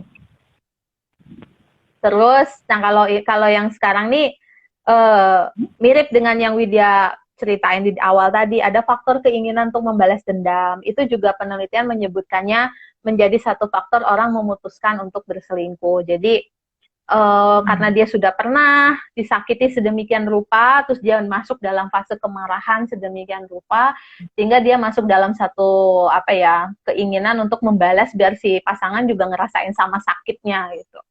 Jadi itu juga bisa. Nah, kalau faktor eksternalnya gitu ya, faktor eksternal itu ada dua. Adanya kesempatan untuk berselingkuh. Nah, biasanya misal sebenarnya nggak niat sih mau selingkuh gitu ya, misalnya nggak niat, tapi karena ada kesempatan, delalah misalnya kerja bareng, ada proyek bareng, jauh dari rumah, terus ketemunya sama temen cewek yang itu terus gitu kan, delalahnya temen ceweknya ini juga welcome banget nih gitu kan, kayaknya bisa suka sama suka nih gitu, kayaknya bisa jalan nih gitu, ya udah kenapa tidak. Nah, kayak gitu juga ada gitu faktor eksternal yang kayak gitu, sehingga ya itu digoda-godain itu dan akhirnya dia tergoda gitu karena dia melihat oh cewek ini nggak masalah nih, aku juga lagi jauh dari rumah nih gitu, nggak akan ketahuan lah misalnya kayak gitu. Jadi ada kesempatan, itu juga bisa bikin orang berselingkuh. Kemudian juga lingkungan juga sangat pengaruh. Lingkungan yang permisif terhadap aktivitas atau terhadap kebiasaan berselingkuh itu juga membuat nilai-nilai kesetiaan si individu ini bisa pudar gitu. Ya misalnya gini, aku bergaul dengan satu komunitas, delalanya di satu komunitas ini teman-temanku tuh punya selingkuhan semua misalnya, dan di komunitas ini tuh selingkuh tuh hal biasa gitu. Bahkan mungkin kalau lu nggak selingkuh lu dibully misalnya gitu, oh cemen nggak berani selingkuh misalnya gitu. Nah itu juga bisa membuat kita terpengaruh oleh nilai-nilai mereka. Kita yang punya nilai-nilai kesetiaan kita lambat laun bisa pudar juga. Maka penting tuh untuk memastikan kita punya komunitas yang sehat gitu kan. Kalau komunitasnya nilai-nilainya udah benturan sedemikian rupa kan itu nggak sehat ya gitu ya. Mendingan dijauhin aja gitu. Pasang boundaries yang tegas gitu. Itu kurang lebih kalau penyebab ya. Kalau penyebab itu kurang lebih menurut penelitian seperti itu. Jadi ini penyebab-penyebab yang sudah diuji ya, bukan sekedar asumsi gitu, dan itu sudah didukung oleh data di lapangan juga. Jadi ada faktor eksternal, ada faktor internal dari diri sendiri ataupun eksternalnya gitu. Tetapi sebenarnya kan kalau kalian melihat bagaimana aku menjelaskan dari A sampai Z tadi, faktor internal itu kan yang jauh lebih banyak daripada faktor eksternal. Eksternalnya cuma dua. kesempatan sama lingkungan gitu kan. Selebihnya itu kan dari diri internal orang itu yang memang memutuskan untuk berselingkuh. Jadi ya keputusan selingkuh itu adalah 100% keputusan si individu itu sendiri gitu ya. Bukan karena istrinya sering pakai daster aja di rumah, bukan gitu ya. Itu memang keputusan dia. Jangan salahkan daster, tolong, saya penikmat daster. Aku membenarkan hal itu gitu. Pada saat memutuskan untuk selingkuh itu ya dari dirimu sendiri gitu. Iya kan? Ya, kita dengan kesadaran memang aku mau gitu kan. Iya. Dan kita tuh tahu bahwa kondisi ini akan berakhir buruk gitu. Nah, ini nih herannya. Setiap orang-orang yang melakukan perselingkuhan, dia pasti tahu dan secara sadar dia yang memilih jalan itu, dan dia sudah tahu akhirnya memiliki ending yang tidak enak. Gitu. Tapi tetap dijalani. Itu sih yang herannya. Itu kan sebenarnya salah satu ketidakmampuan dia menyelesaikan masalah internalnya kan. Sebenarnya kalau misalnya ada ketidakpuasan, ada kebutuhan yang belum terpenuhi, kemudian juga mungkin ada tadi bisa ada kemarahan dengan pasangan, kan itu bisa dikomunikasikan dengan baik gitu kan. Kalau misalnya nggak sanggup menyelesaikan permasalahan dengan pasangan itu berdua, libatkan orang ketiga. Artinya bukan berselingkuh, tapi orang ketiga mungkin penasehat perkawinan gitu, atau konselor, atau penasehat spiritual, atau psikolog gitu, yang bisa menjadi penengah yang objektif dan netral gitu loh, sehingga hubungan suami dan istri ini bisa kembali baik gitu, bisa satu sama lain bisa mulai melihat permasalahan mereka itu secara utuh dan objektif gitu. Jangan malah lari selingkuh dan segala macam. Lagi pula kan kita tuh nggak bisa sih, tadi itu ya Wit yang aku bilang, kembali ke seberapa dalam atau seberapa sudah kita itu mencintai diri kita sendiri gitu. Kalau misalnya itu sudah, itu kita nggak akan nuntut pasangan, penuhin dong kebutuhanku, puasin aku dong gitu, nggak akan lagi ke sana gitu loh, karena ya dia sudah penuh dengan dirinya sendiri, dan cintanya itu yang luber-luber itu dia berikan kepada pasangannya, dan dia juga berusaha untuk saling saling memenuhi kebutuhan gitu loh, nggak cuma nuntut pasangannya memenuhi kebutuhannya dia aja gitu. Dan lagi pula kan yang namanya kebahagiaan itu keputusan kita, bukannya nuntut orang lain yang bahagiain kita gitu. Kalau kayak begitu ya kita akan kecewa terus kan gitu. Nah benar sih, aku setuju sih itu. Soalnya sangat berbeda kondisinya gitu ya. Kalau dulu tuh aku ada di fase yang benar kata mungkin di sini juga, atau yang bakal nonton video ini juga mungkin lagi ada di fase itu gitu ya. Dimana kita tuh menuntut seseorang atau menuntut pasangan kita untuk membuktikan kalau kamu cinta sama aku ya terus buktinya apa gitu. Yang selalu menuntut aku tuh udah perhatian loh sama kamu masa nggak bisa lebih perhatian lagi gitu ya. Itu pernah ada itu gitu. Dan disadari sekali pada saat sekarang ini gitu ya, bahwa ya ampun dulu itu ngapain yang harus kayak gitu ya, dan ngerasa banget bahwa pada saat itu kita belum bisa mencintai diri kita sendiri sih. Malah lebih nyaman sekarang. Misalnya tuh, kalau misalnya kita berusaha untuk mencintai diri kita sendiri, ternyata lebih nyaman gitu. Kalau ditanya tantangannya sekarang dengan yang dulu-dulu gitu ya, otomatis membangun relationship secara LDR itu kan susah banget ya. Pasti membutuhkan kepercayaan yang sangat besar gitu. Ditambah lagi pernah ada pengalaman diselingkuhi gitu ya. Untuk membangun relationship, long distance relationship itu kan sangat sulit pastinya gitu. Tapi malah dengan cara kita mencintai diri kita sendiri, aku malah lebih merasa udah gitu, dijalanin aja ya. Aku tetap gak merasa kesepian, aku ngerasa tetap ya udahlah, percaya aja gitu kan ya. Istilahnya aku juga nggak butuh dia pembuktian yang kayak gimana gitu. Kayak kamu harus membuktikan seperti ini gitu ya. Aduh, kok kamu malah kalau misalnya posisinya sibuk banget misalnya kan.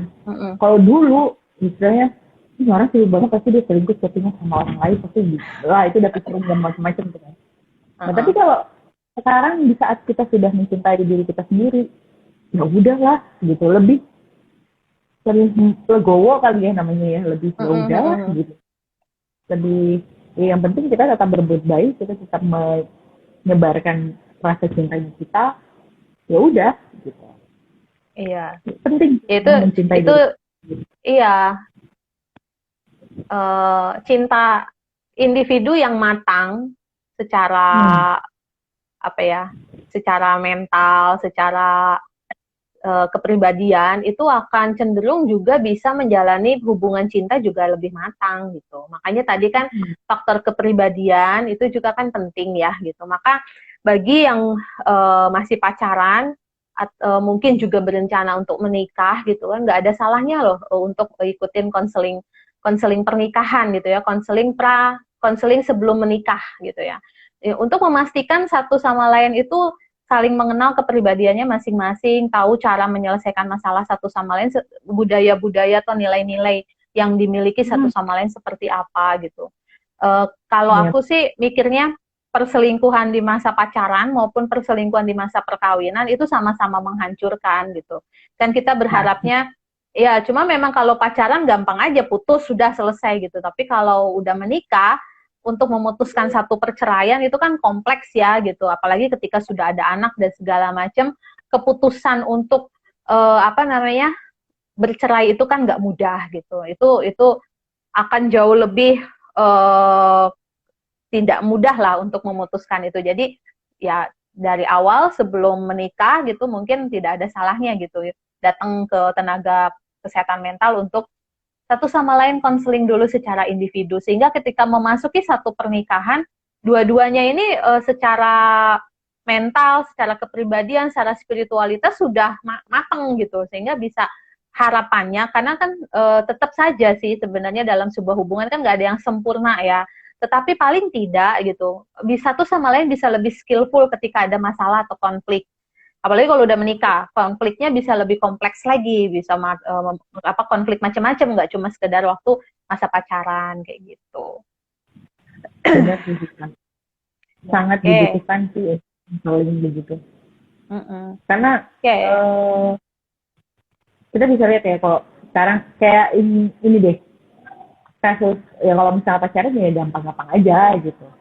Tapi kayak yang pernah booming drama Koreanya masalah perselingkuhan yang tuh udah kuras emosi para penontonnya kemarin ya. Si Lee Tae-oh dan dokter apa itu dokter siapa itu kan ya itu karena si Dakyong itu ya selingkuhannya dimana udah punya anak gitu kan ya, otomatis kita bisa lihat sendiri di situ efeknya anaknya jadi berontak ya, jadi lebih berontak sih gitu, apalagi dia di masa remaja ya pada saat itu anaknya, otomatis kan banyak sekali faktor yang dampak lah, bukan faktor sih, lebih ke dampak yang terjadi apabila itu terjadi. Menurut dia, kenapa si Lee Tae-oh sama Da-kyung ini susah banget dipisahkan? Perselingkuhannya susah banget dihentikan tuh kira-kira kenapa?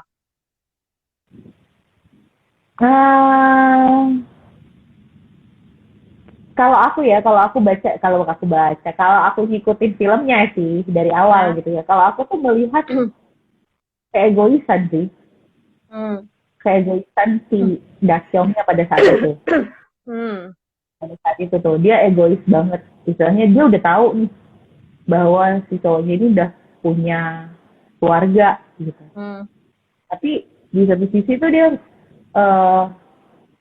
egois untuk mempertahankan gitu, istilahnya dia lebih bahagia sama aku loh gitu, dan posisinya itu keyakinannya adalah sama aku, karena pada saat itu kan Lee Tae-oh tuh mengatakan bahwa dia tidak bahagia kan dengan si dokter ini kan. Nah, dia lebih bahagia dengan si dokter ini. Nah, dari situ tuh dia melihat bahwa dia lebih bahagia sama aku. Jadi aku mau dia bahagia gitu. Sebenarnya di satu sisi dia gimana ya, istilahnya dia punya niatan baik sih, ingin menyelamatkan si Lee Tae-il itu gitu kan. Tapi sisi yang paling besar adalah yaitu di awal itu adalah keegoisan. Sampai di akhir juga kan masih ditantangin kan. Istilahnya dia juga masih egois untuk mempertahankan. Aduh, aku mau mempertahankan ini nih. Kalau sampai hubungan aku hancur ya sama dong aku dengan si dokter itu gitu. Aku masih melihat keegoisan itu. Walaupun pada akhirnya orang tuanya kan desak untuk yaudahlah selesaiin aja kita ini nggak baik ini. Sampai akhirnya ya mau nggak mau dia mencoba untuk melepaskan itu gitu kan. Itu sih yang aku lihat Mbak Siska. Iya, kenapa Dakyong sama Lee Tae-yong ini cukup kalau kamu bilang tadi egois gitu ya? Karena mereka sudah masuk dalam jenis perselingkuhan yang melibatkan sisi emosional. Tidak hanya perselingkuhan secara fisik, tetapi juga mereka sudah masuk dalam perselingkuhan secara emosional. Ketika terjadi keterikatan, kelekatan secara emosional, nyaman secara emosional, itu jauh lebih sulit untuk dipisahkan. Artinya tuh proses perselingkuhannya jauh lebih sulit untuk dihentikan. Karena udah masuk area emosi, bukan hanya sekedar having fun seks aja gitu. Atau cuma sekedar fisik aja gitu. Itulah kenapa banyak yang mengatakan waktu aku bikin Q&A juga di story, banyak yang tanya, Kak, katanya perselingkuhan secara fisik itu jauh lebih mending ya dibandingkan perselingkuhan secara emosional gitu. Kalau menurut penelitian, dua-duanya sama-sama merusak sebenarnya. Cuman memang mungkin karena perselingkuhan emosional itu lebih menggunakan hati gitu ya, menggunakan emosi, maka itu jauh lebih sulit untuk di-stop atau dihentikan. Sementara kalau perselingkuhan secara fisik itu terkadang hanya sekedar ya fisik aja gitu, puas, sama-sama puas udah selesai gitu, besok udah nggak ketemu lagi misalnya gitu. Itu jauh lebih cepat dihentikan, tapi sebenarnya sama bahayanya gitu. Kalau perselingkuhan fisik itu kan contohnya hanya sekedar pengen menikmati fisik atau petualangan gitu ya sesaat gitu, secara fisik aja gitu, tapi nggak melibatkan emosi gitu. Tapi kalau di sini namanya serial affair ya, serial. Benar Sista. Oke.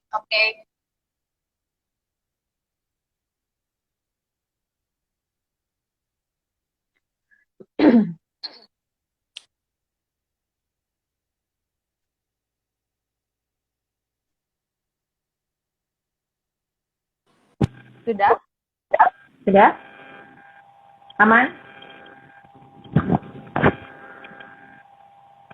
Sudah bisa dengar? Udah sih, aku udah dengar suaramu. Oke. Aku lanjut ya. Jadi yang pertama ada kan banyak yang orang tuh hanya mengetahuinya perselingkuhan tuh dua jenis. Perselingkuhan secara fisik maupun perselingkuhan secara emosional. Banyak yang bilang nih, banyak yang tanya sama aku, perselingkuhan emosional itu lebih sulit ya Kak dibandingkan perselingkuhan fisik untuk berhentinya gitu ya. Ya karena sebenarnya bisa aja sih dua-duanya sama-sama sulit untuk dihentikan gitu ya. Cuma ya kenapa orang berasumsi bahwa perselingkuhan secara emosional itu lebih sulit, karena itu melibatkan hati dibandingkan orang yang selingkuh hanya secara fisik gitu kan. Lalu ada juga nih yang komen, biasanya cewek itu lebih ke selingkuhnya lebih ke selingkuh emosi gitu, secara emosional dibandingkan laki-laki. Kalau laki-laki kebanyakan selingkuhnya secara fisik aja gitu kan. Nah, itu banyak tuh yang ngomong gitu. Makanya kalau cewek udah selingkuh tuh susah banget dia untuk dilepaskan. Tapi sebenarnya sih orang yang mengawali perselingkuhan secara fisik lama-lama bisa juga melibatkan emosionalnya gitu. Jadi bisa sama-sama nyaman juga gitu. Ya contohnya tadi yang di drama Korea itu kan, ya mereka setelah fisik ya makin lekat, si pelakornya makin susah untuk dilepaskan kan gitu. Semakin nggak mau si pelakornya diputusin gitu ya. Karena udah ada kenyamanan nih secara emosional, udah lekat, udah nyaman dan udah pakai hati gitu. Nah, orang yang selingkuh secara emosional, mungkin awalnya tidak ada perselingkuhan fisik, artinya tidak ada hubungan seks. Lama-lama, kalau ini dibiarkan, bisa juga berujungnya nanti ke hubungan fisik juga gitu. Misalnya, awalnya cuma chattingan, curhatan, didengerin, diperhatiin, ada tempat untuk cerita gitu. Lama-lama kok nyaman ya gitu. Nanti lama-lama mereka pas ketemu bisa aja terjadi hubungan seks di luar dengan pasangan utamanya masing-masing gitu. Jadi sama aja gitu. Nah, di sini aku jelasin sedikit ya. Ada beberapa jenis perselingkuhan. Kalau yang sampai susah diputusin kayak gitu ya tuh tadi ya sudah ada emosinya. Ada yang namanya serial affair. Yang pertama, serial affair. Serial affair itu hanya sekedar mencari petualangan sesaat. Jadi hubungannya, perselingkuhannya sekedar memuaskan keinginan fisiknya tanpa melibatkan emosi. Tipe ini biasanya, misalnya dia melakukan hubungan secara fisik, itu bisa gonta-ganti orang gitu loh. Jadi mungkin dia saat ini dengan si Dewi, malam berikut dengan si Fitri, gitu ya. Kebanyakan juga mungkin dengan bisa pelacur, bisa juga tidak gitu ya. Bisa juga orang biasa, tapi dia gonta-ganti pasangan selingkuhnya. Itu bisa sampai berkali-kali gitu. Tapi dia hanya sekedar muasin fisiknya aja, nggak pakai hati. Jadi dia putusin cewek-cewek selingkuhannya atau cowok-cowok selingkuhannya gampang banget. Itu namanya serial affair. Lalu yang kedua itu ada yang namanya flings gitu ya. Kalau flings itu mirip dengan serial affair, hanya untuk petualangan sesaat. Tetapi kalau flings itu lebih ke cinta satu malam gitu. Dan biasanya hanya sekali terjadinya. Misalnya mungkin dia nggak sengaja main ke klub gitu ya, dugem sama teman-temannya, pulang kerja gitu nggak langsung pulang, lalu dia terjadilah ketemu sama cewek di klub itu, terus mereka having fun satu malam gitu, tapi habis itu udah seumur hidup dia nggak ngelakuin lagi gitu. Nah itu namanya flings gitu. Jadi itu pun hanya fisik, tidak melibatkan emosi gitu. Jadi biasanya kalau yang flings ini lebih mudah untuk di-cut, selesainya tuh lebih mudah. Kalau yang serial affair tadi tergantung pribadi orangnya mau berhenti atau tidak. Bahayanya tuh ini rentan penularan penyakit kelamin, karena kan dia gonta-ganti kan ya, gonta-ganti pasangan secara fisik gitu. Nah, lalu yang ketiga ada romantic love affair. Ini sudah masuk dalam hubungan romantis dengan pihak ketiga. Lalu keduanya sudah mulai berpikir mau meninggalkan pasangan masing-masing. Jadi sudah ada kayak mikir, membayangkan gimana ya kalau kami menikah, ya maksudnya dia menikah dengan selingkuhannya terus meninggalkan pasangannya masing-masing. Karena ini sudah melibatkan sisi emosional gitu, dan dijalaninya juga dalam waktu yang cukup lama gitu. Tetapi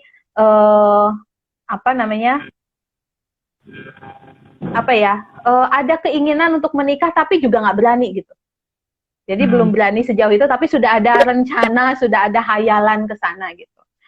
Nah, itu yang ketiga ya, romantic love affair. Terus yang keempat itu ada long term affair. Long term affair, namanya juga long term. Ini bisa berlangsung lama, bahkan bisa berlangsung seusia pernikahan dengan pasangan utamanya. Ngeri nggak sih? Iya, karena ini sudah sangat melibatkan sisi emosional. Contohnya misalnya gini, aku dijodohin sama suamiku gitu ya, nikah kan gitu. Tapi sebenarnya aku tuh nggak cinta gitu, aku cintanya sama pacarku gitu. Terus aku selingkuh lah sama si Asep itu misalnya gitu ya. Dan jadi pernikahanku jalan, sama Asep juga jalan gitu. Atau mungkin kebalikannya, si cowok misalnya si Asepnya tuh dijodohin sama aku, tapi dia sebenarnya cintanya sama si Neng gitu ya. Akhirnya sama aku jalan, sama Neng juga jalan, cuma sama aku nikah, sama si Neng enggak gitu. Bahkan bisa sampai punya anak misalnya itu. Dan sebenarnya bisa jadi juga aku udah tahu bahwa si Asep ini punya hubungan sama Neng selama kami menikah. Tapi karena aku pikir ya udahlah, yang penting duit bulanan semuanya dicukupin, ya udahlah terserah dia mau sama si Eneng sampai kapanpun. Nah kadang ada yang sampai kayak gitu. Jadi kadang ada si istri atau si suami utamanya tuh ngerti sebenarnya, tapi karena udahlah gitu nggak mau ribut, yang penting di rumah aku tetap terpenuhi kebutuhannya gitu. Ya udah jalan gitu. Nah, kayak gitu tuh ada itu namanya long term affair. Itu sudah sangat melibatkan sisi emosional, nggak cuma fisik. Nah, yang romantic love affair sama long term affair ini lebih sulit untuk dihentikan gitu kan. Kalau benar-benar enggak yang keputusan individunya yang pengen berhenti gitu. Nah, ada tambahan nih Sista. Ini satu penelitian terbaru juga di di University of South Wales itu ada yang namanya micro cheating, bukan micro teaching ya. Kalau micro teaching kan mata kuliah keguruan ngajar praktek ngajar gitu. Kalau ini micro cheating. Jadi selingkuh yang kecil-kecil. Nah, tadi kan yang di awal dibahas tuh, aku cuma chat doang. Aku cuman stalking ininya doang, media sosialnya doang gitu. Nggak ada ketemuan kok, nggak ada. Tapi itu dilakukan di belakang pasangan utama kita dan dilakukan dengan diam-diam, dengan bohong gitu ya. Pokoknya diam-diam, jangan sampai pasangan kita tahu. Dan ketika pasangan kita tahu, mungkin dia bisa marah. Itu juga sudah kategori selingkuh. Walaupun mungkin belum pernah ketemu, atau mungkin ngirim emoticon yang lope-lope gitu ya. Itu juga bisa dikategorikan. Iya gitu, bukan sama pasangannya sendiri gitu ya. Jadi hati-hati kalau chatting sama temen cowok gitu ya. Maksud kita mungkin baik, kita nggak ada maksud intim, tapi mungkin itu bisa dipersepsi sama dia, dia ngasih emotnya kok intim sekali. Nah, ini juga hati-hati gitu. Kan itu bisa juga kepleset ke sana. Itu namanya micro cheating tuh yang kecil-kecil gitu, yang nggak ketemuan, nggak ada kontak kok gitu. Tapi sebenarnya sudah ada cheating gitu. Itu juga sudah dikategorikan perselingkuhan, dan itu kalau diterusin ya bisa besar juga nantinya. Masih kayak ini ya, dulu tuh bilangnya bohong putih. Apa sih bohong putih? Iya, nggak ada bohong ya bohong aja kan. Ya kayak gitu. Bawah putih ada. Nah itu jadi itu tipe-tipenya ya gitu. Jadi sama aja sebenarnya, sama aja mau fisik mau emosional, semua berbahaya, semua menghancurkan gitu ya. Jadi kalau bisa diusahakan gitu ya, diupayakan. Kalau sudah komitmen sama satu orang, ya sudah komitmen aja sama satu orang. Ketika ada masalah dan ingin berpisah, ya berpisahlah baik-baik dulu, baru memulai hubungan yang baru, misalnya gitu. Dan pokoknya yang namanya selingkuh itu, pokoknya inti permasalahan dari selingkuh itu dari awal yaitu bohong gitu ya. Jadi apa? Berbohong di belakang pasangan utama, yaitu disebut selingkuh. Tidak ada lagi batasan. Enggak, kok cuma gini doang. Nah, selagi lu bohong, diam, yaudah itu selingkuh. Tapi kalau misalnya lu chattingan, terus pasangan lu tahu dan dia membebaskan, nah itu oke. Baru dibilang ya selingkuh. Iya, apalagi kalau memang sengaja dan karena ada hati gitu kan, ya udah jelas jujur aja lah sama diri sendiri. Gue tertarik sama dia gitu, tapi gimana dong gue tertarik dua-duanya misalnya gitu. Ya nggak bisa. Nah itu kejadian. Aku punya teman gitu ya. Aku punya teman.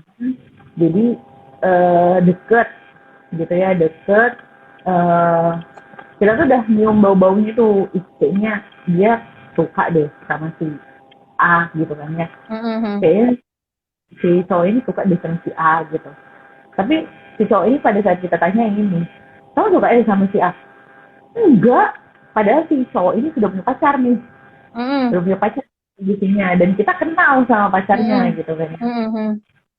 Lu awas lu ya, jangan ini ya, jangan bohong-bohong lu ya. Iya, enggak. Tapi chattingan. Terus kalau misalnya kita lagi ngumpul bareng, bawa dong cewek lu, gak bisa dia lagi sakit, ajaklah si A. Nah itu udah termasuk selingkuh gak sih? Tergantung dianya ya, dia punya rasa atau enggak, kenyamanan secara emosi dengan dia itu udah rasa gitu. Dia itu udah ada rasa. Menurut kita tuh cowok itu udah punya rasa gitu. Dan pacar si cowok ini itu udah ngomong kayak gitu, paling kalau gue putus dari lu jadian sama si A. Nah, si cewek udah sampai ngomong kayak gitu. Setiap momen. Tapi gitu si ya. cowoknya pernah mengaku kalau dia ini nggak punya rasa gitu. Pernah mengaku. Ya sudah, kalau memang sudah begitu, ya sudah berselingkuh. Artinya kan mendua, dia melanggar kesetiaan kan, itu melanggar komitmen eksklusif. Jadi gini loh, kalau misalnya kita tuh memutuskan pacaran dengan satu orang, itu kan sebenarnya kita mengeksklusifkan hubungan ya dengan pasangan kita ini, atau ketika kita memutuskan untuk menikah, kita kan juga memutuskan mengeksklusifkan hubungan kita dengan pasangan. Nah, ketika kita mulai menghadirkan orang lain yang mendapat perhatian kita sama, misalnya dengan perhatian terhadap pasangan, yang istilahnya kita memperhatikan orang ketiga ini lebih daripada kita memperhatikan teman-teman yang secara casual. Ya ini kan kita sudah melanggar kesetiaan kan, kita sudah melanggar keeksklusifan hubungan kita dengan pasangan utama gitu. Ini ada komitmen yang dilanggar kan gitu. Beda kalau pasangan ini menyetujui, misalnya nggak apa-apa kamu sama itu sama cewek itu juga, jadi kami di dua gitu. Jadi mungkin kalau dalam bahasanya poligami misalnya gitu. Tapi kita nggak bahas itu ya. Itu kan beda. Itu bukan perselingkuhan karena sudah ada persetujuan ketiga pihak atau keempat pihak gitu kan, sudah ada persetujuan bersama. Lah kalau posisinya temennya Widya itu kan ceweknya kan mesti terganggu kan gitu, keeksklusifan hubungannya itu kan terganggu misalnya. Tapi cewek itu kepribadiannya yang nggak ngomong gitu loh Mbak, misalnya yang ya tertutup, lebih tertutup, lebih mendem sendiri gitu. Cuman dia sebenarnya mungkin nggak nyaman ya, kita juga nggak tahu dan kita nggak berani nanya gitu ya. Cuma kalau dari ceritanya sih ya berarti pada saat dia mengatakan kalau kita putus ya kamu jadian sama si A, paling kamu jadian sama si A, itu kan berarti udah menandakan dia nggak nyaman, terganggu. Iya ini harus dikelirkan sih sebenarnya si cowoknya mau mengeksklusifkan yang mana, mau mengeksklusifkan dengan si A atau si B. Kalau mau mengeksklusifkan hubungannya dua-duanya, ya diskusikan setuju apa enggak nih ke si dua ceweknya ini atau si dua cowoknya ini kan gitu. Ya itu udah ada pelanggaran kesetiaan kan. Tuh, dengar ya teman aku akan suruh kau nonton ini dan kau dengar sekarang, selama ini dirimu tidak pernah mengaku bahwa enggak aku nggak selingkuh. Nah ternyata itu termasuk salah satu selingkuh gitu loh. Cheating mungkin ya, masih yang mikro cheating tadi itu loh. Walaupun kecil-kecil tapi sebenarnya sudah ada pelanggaran kesetiaannya, itu udah. Kalau menurut siapa sih namanya, dokter Grab siapa itu, ya itu udah selingkuh gitu. Nah iya. Oh, halo. Siapa ini yang bilang kangen? Oh, halo Mas Musyab. Apa kabar? Kabar kami baik. Musyab di mana ini? Baru gabung. Iya. Mungkin ada lagi setelah ini? Ada lagi pertanyaan atau mau lanjut? Tadi kan ada yang tanya gini, gimana sih Mbak caranya mengobati luka batin akibat pernah diselingkuhin itu kan? Itu gimana kan gitu? Oke. Karena nggak ada pertanyaan, kita bahas itu dulu mungkin ya. Nah, boleh. Oke. Ini masih berapa menit? Ngomong-ngomong masih lama kah? Kayaknya sih masih lama ya, karena kita tadi mulai 9-an. Oke. Ya. Sebagai pindah ke sini. Sebagai info mama pindah ke sini. Mama itu sudah pindah. Oke. Tapi aku nggak denger kok. Baiklah. Oke. Yang namanya kita pernah diselingkuhin ya dalam hubungan apapun, baik itu ketika kita pacaran ataupun apalagi kalau sudah menikah gitu, apalagi bagi yang sudah punya anak, yang namanya perselingkuhan itu pasti menghancurkan. eh, orang yang diselingkuhi itu ya pasti hancur. Bahkan kalau misalnya tidak diatasi gitu ya perasaan terlukanya, ya itu bisa bikin dia trauma, bisa bikin dia depresi juga gitu kan. Maka jika kita yang menjadi korban perselingkuhan gitu ya, selesaikan luka batinmu gitu, jangan mengatasinya sendiri. Kalau memang perlu datang ke psikolog, psikiater, konselor, penasehat spiritual, lebih baik datang ke mereka agar kita dibantu untuk kita pulih gitu ya, memulihkan luka batin kita. Kan entah keputusan kita melanjutkan hubungan, misalnya memilih memaafkan pasangan, ataupun kita memutuskan untuk stop, bisa putus atau bercerai misalnya gitu ya. Tetapi meskipun kita memutuskan untuk putus dari pacaran ataupun bercerai, tetap luka batin kita itu perlu dipulihkan.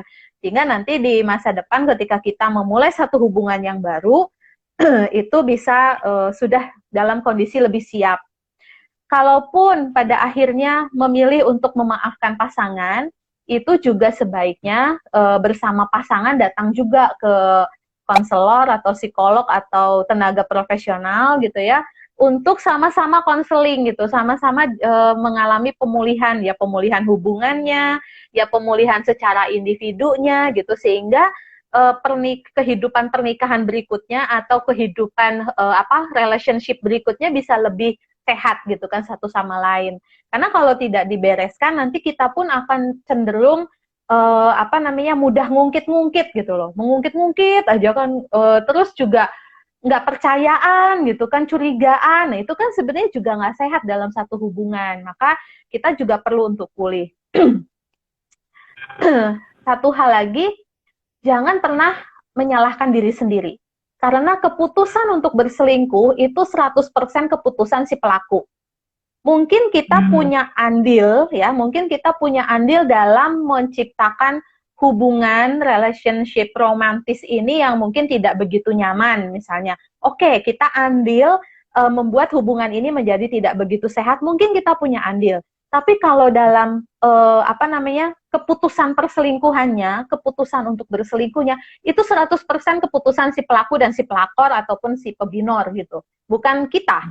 Karena sisi individu yang menjadi korban diselingkuhin ini tuh sangat mudah untuk merasa bersalah. Karena kan biasanya juga ketika ketahuan si pasangan utama ini biasanya yang disalahin. Misalnya, ya salahnya tuh laki lu nggak dijagain, nah kadang gitu. Atau misalnya gini, ya salahnya juga istrinya nggak dinafkahin misalnya gitu. Jadi yang disalahin pasangan utama. Padahal pasangan utama ini tanpa disalahkan pun dia sebenarnya udah merasa bersalah, udah ngerasa kayak, wah ini salahku nih, nggak bisa bahagiain pasangan nih sampai pasanganku selingkuh. Itu udah otomatis gitu loh di kepala mereka, di perasaan mereka. Jadi kita juga nggak perlu kalau kita datang gitu ya atau menemui yang menjadi korban perselingkuhan tuh, jangan juga kita yang makanya Mbok kamu di rumah jangan pakai daster terus, stop untuk komentar begitu gitu ya, karena itu membuat dia semakin down, membuat dia semakin merasa jatuh dalam perasaan bersalah, dan itu nggak enak. Perasaan bersalah itu nggak enak, bahkan ekstrimnya perasaan bersalah itu bisa membuat orang itu mungkin melakukan self harm ataupun bunuh diri gitu. Jadi ini hati-hati gitu ya. Jadi kita perlu tahu bahwa si korban ini sudah sangat terluka gitu. Nah, kalaupun misalnya kita mendampingi, ya kita arahkan dia untuk mendatangi tenaga profesional untuk bisa dipulihkan bersama-sama gitu. Jadi sekali lagi jangan menyalahkan diri sendiri, memaafkan diri sendiri, kemudian juga berproses untuk luka batinnya disembuhkan gitu. Minta pertolongan tenaga profesional gitu ya. Mau cerai atau tidak cerai, mau putus atau tidak putus, luka batin akibat perselingkuhan itu tetap harus dipulihkan, baik secara individu maupun ketika memutuskan untuk tetap bersama dengan pasangan. Apalagi kalau ada anak. Anak juga ini harus masuk juga, konseling juga gitu ya. Sebaiknya konseling keluarga gitu. Sehingga semuanya bisa kembali menjalani hubungan berikutnya dengan lebih sehat gitu. Itu bagi yang menjadi korban perselingkuhan. 100% keputusan perselingkuhan itu si pelaku dan pihak ketiga. Perubahan orang itu mau berhenti, keputusan mau berhenti berselingkuh pun itu 100% dari orang itu. Kita nggak bisa ngubah. Kita bisanya mendorong iya, mempengaruhi iya, tetapi keputusan harus dari orang itu. Kita mau segel HP-nya kek, kita mau kawal dia sampai ke kantor tiap hari kek, itu nggak akan mengubah, nggak akan menghentikan perselingkuhan kalau si pelaku ataupun si pihak ketiga tidak pernah memutuskan untuk menghentikan perselingkuhannya. Kuncinya di situ. Dan kita nggak bisa ngubah orang lain tuh nggak bisa. Jadi itu bukan salah kita gitu, bukan salah si korban misalnya.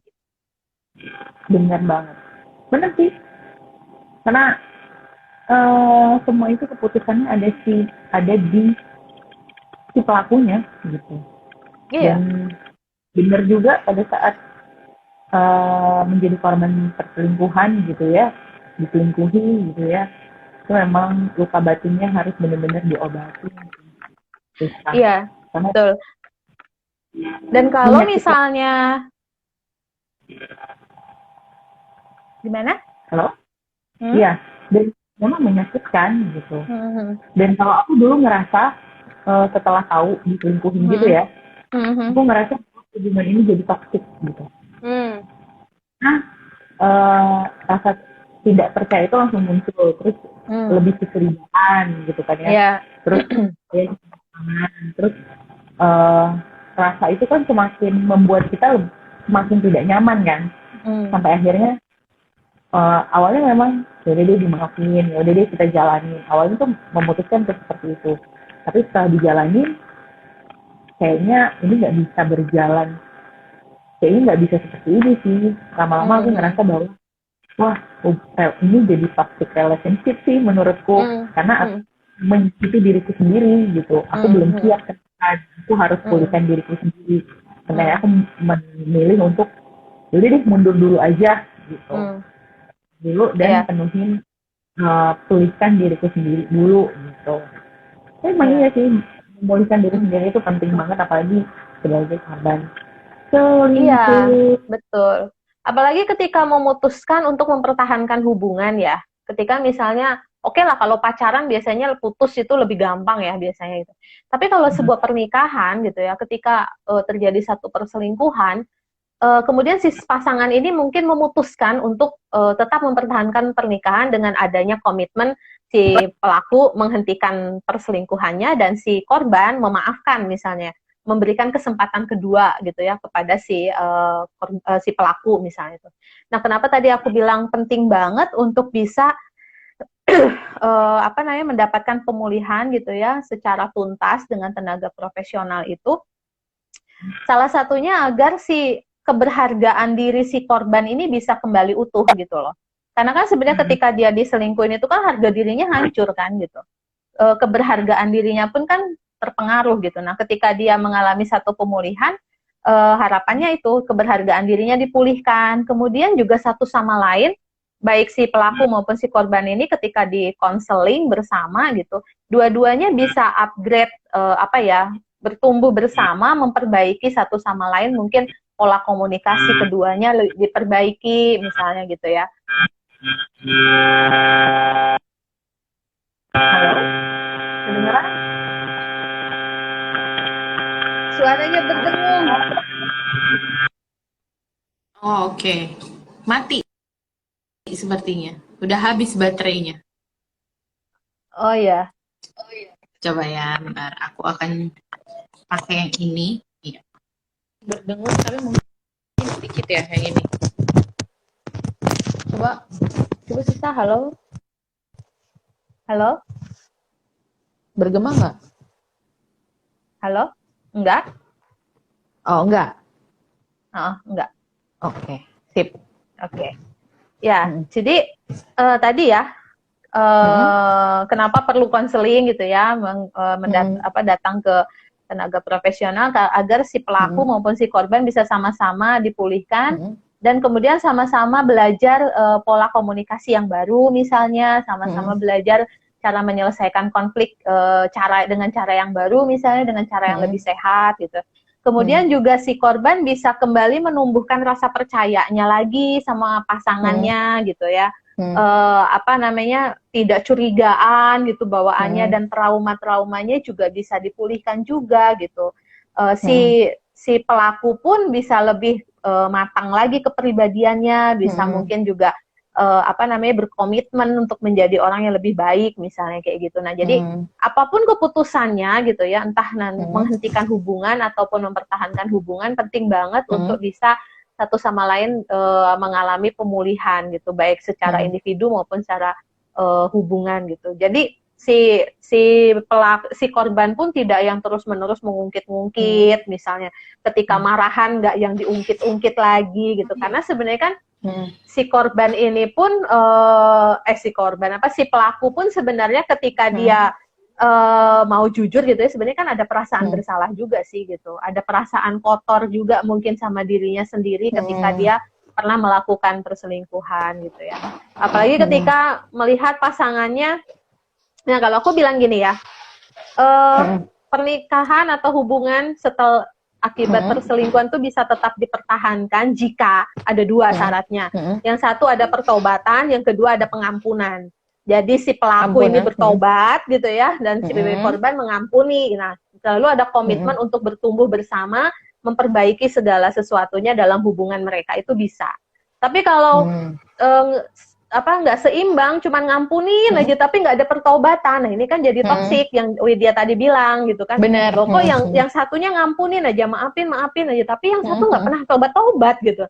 Nah ini kan berbeda gitu ya penanganannya. Nah, kalau yang ini kan berbeda, ini udah toksik gitu kan. Loh, kan dia tidak mereka istilahnya mereka terjebak dalam satu hubungan yang tidak sehat. Nah ini silahkan keputusan apa sepenuhnya pada si korban, mau mempertahankan dengan kondisi begitu atau mau lanjutkan gitu. Tapi kalau yang si pelaku yang benar-benar bertobat misalnya gitu ya, menyadari dia salah, menyadari dia butuh untuk kembali kepada keluarga atau kembali ke pacarnya yang sebelumnya misalnya gitu ya, itu harus ada komitmen untuk menghentikan kebiasaan berselingkuhnya. Tapi juga dia biasanya juga ada perasaan, kalau secara psikologis pasti dia juga ada perasaan jijik sih, kalau yang menyadari gitu ya, kalau yang menyadari perasaan jijik terhadap diri sendiri, perasaan bersalah yang mungkin itu menghantui dia sepanjang hidupnya gitu. Nah ini kan juga perlu diberesin gitu. Bener sih, kalau pengalaman aku sebagai yang selingkuh gitu ya, rasa bersalah sih. Iya. Rasa bersalah yang berkepanjangan, misalnya sampai akhirnya tuh yang benar-benar gimana ya caranya untuk aku tuh pernah di fase atau di titik yang aduh gimana ya caranya memulihkan lagi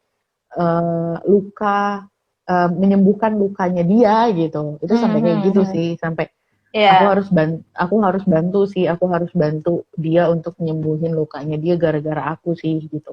Itu rasa bersalah yang sangat besar sih, sangat besar banget gitu. Itu yang bikin gak nyaman juga gitu kan. Dan pada saat itu kan dia berusaha untuk ya udah aku mau maafin kamu gitu. Tapi seberjalannya waktu gitu ya, tetap aja ketidakpercayaan itu kan muncul ya. Terus dia orangnya tuh lebih, istilahnya tuh kebetulan orangnya itu mau ngomong gitu loh Mbak Sista. Jadi dia ngomong, aku tuh sakit hati banget loh, dan aku tuh masih kepikiran banget loh, dan aku tuh masih ngerasa banget loh lukanya tuh kayak gimana gitu. Dan aku selain ngerasa bersalah dan ya ampun sebegini ya ternyata dampaknya gitu. Yang sampai akhirnya ya udahlah,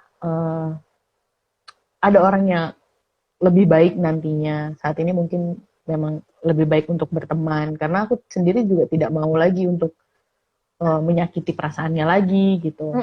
Karena ya itu di satu momen dia bilang, aku kalau kamu ngomong kayak gini atau kalau kamu ngelakuin apa gitu, aku teringat pada saat kamu tuh selingkuh gitu.